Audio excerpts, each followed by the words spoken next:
Identifying the processes of the final written address, lead counsel for INEC, the first respondent, Professor Paul Ananaba, SEN, urged the tribunal to dismiss a petition by the APC based on two principal grounds, that sections 177 and 318 of the 1999 Nigerian Constitution as amended justifies the eligibility of the candidate of the PDP Ademola Adeleke to contest the July 16 governorship poll, having met the statutory requirement of INEC as contained in Exhibit EC9 and EC12. Ananaba informed the court that Exhibit BVR dated 27th of July 2022 was enough as a report of the entire 3,763 polling units, stating that there was no 749 or 744 polling units presented by the petitioners. Evidence RW1 shows infractions only occurred in 1,750 units, affecting both the APC and PDP, and that the second defendant, Adeleke, would remain winner overwhelmingly if this is considered steal.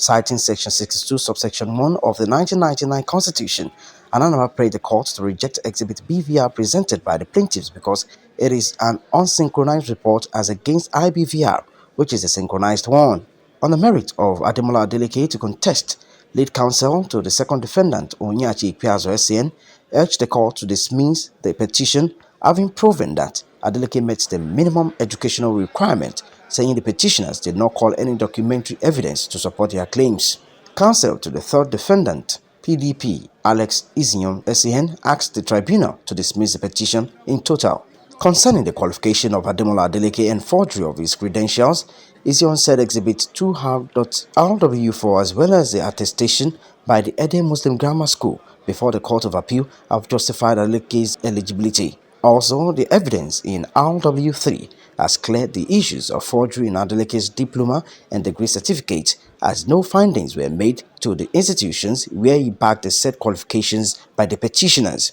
Responding to three addresses, lead counsel for Oyetola and the APC, the petitioners, Lateef Fagbemi SAN, said the attempt of Ademola Adeleke to discredit the report brought before the tribunal by INEC is unfounded. Fagbemi explained that the provisions of the new Electoral Act have stated that any polling unit that overvoting is ascertained, the totality of the votes cast in such polling units are bound to cancellation, while accreditation hung upon the identification of voters on the BVAS. Fagbemi said if judicial care is not taken, INEC may continue its inconsistencies in the collation of results, which will be inimical to Nigeria's democracy. Referencing Section 17B of the 1999 Constitution regarding non-qualification of Adeleke to contest, Akeolujimi SCN, counsel to the first and second petitioners, explained that Adeleke claiming he attended Ede Muslim Grammar School is not tantamount to him obtaining a secondary school certificate. Olujimi further argued that Exhibit 2R.W4,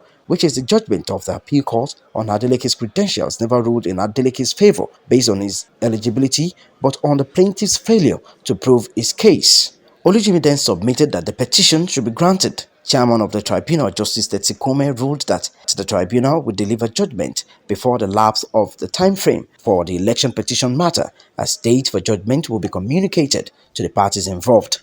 In OSOGBO, Joshua Ogunjide, NT News.